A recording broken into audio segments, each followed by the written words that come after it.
Hello అండి. శ్రీచక్రం, కలశం, అఖండ దీపం ఇటువంటివి ఇంట్లో పెట్టుకోవచ్చా? పెట్టుకునే విషయంలో ఎన్నో సందేహాలు చాలామందికి ఉన్నాయి. అయితే వీటికి ఎలాంటి నియమనిష్టలు పాటించాలి, ఎలాంటి నియమాలు పాటించాలి అన్నది చాలామంది అడుగుతున్నారండి.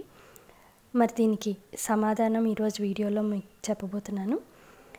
వీటిని ఇంట్లో పెట్టుకుని ఎంతో భయభ్రాంతులతో ఉండేవారు చాలామంది ఉన్నారండి. అలాగే దేవతార్చన విషయంలో కూడా చాలామంది భయాందోళనలకు గురయ్యేవారు చాలామంది ఉన్నారండి. అయితే నేను చెప్పిన నియమాలు కొన్ని పాటిస్తే ఆ భయ సంశయాలు దూరమై మీ పూజలు ఫలిస్తాయండి. అయితే ముఖ్యంగా ఆరాధనలో భక్తికే తప్ప భయానికి ఎక్కడ తావు లేదండి.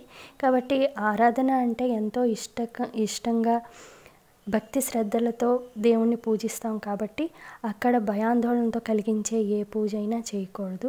భక్తితోటి ప్రేమతోటి చేయాలి, ఇష్టంగా చేయాలి.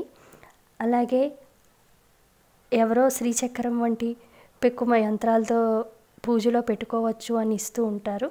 అయితే అలాంటివి పెట్టుకోకూడదండి.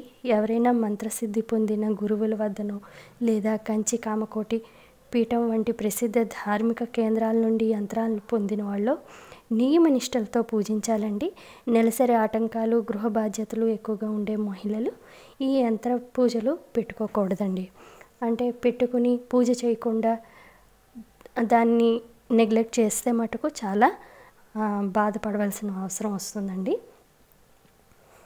అలాగే ఏ పూజ అయినా వ్రతం అయినా నోము చేసిన వంటి వాళ్ళు అనుభవం ఉన్న పెద్ద ముత్తైదుల శిక్షణలో చేయాలండి. అంతేకాని ఏవో పుస్తకాలు చదివి ఎన్నో సంశయాలతో ఏం చేస్తే ఏం ప్రమాదం వస్తుందో అని భయపడుతూ మటుకు ఏ వ్రతం కూడా చేయకూడదండి. మొదటి నుంచి వంశాచారంగా కుటుంబంలో పూజిస్తున్న దేవుళ్ళను అలాగే దేవతలనే కొలవడం శ్రేయస్కరం. ఎవరో చెప్పారని కొత్త దేవుళ్ళ వెంట దేవతల వెంట పడడం మంచిది కాదండి. అలాగే ఇక కలశస్థాపన వంటివి ఏంటంటే నవరాత్రుల వరకే పరిమితం అండి. అంతేగాని రోజు ఇంట్లో శాశ్వతంగా పెట్టుకుని పూజించడం మంచిది కాదు. అలాగే ఇంట్లో అఖండ దీపారాధన అవసరం లేదండి. నిత్యం పూజలో దీపారాధన చేస్తాం కాబట్టి మనకి అఖండ దీపం అవసరం లేదు.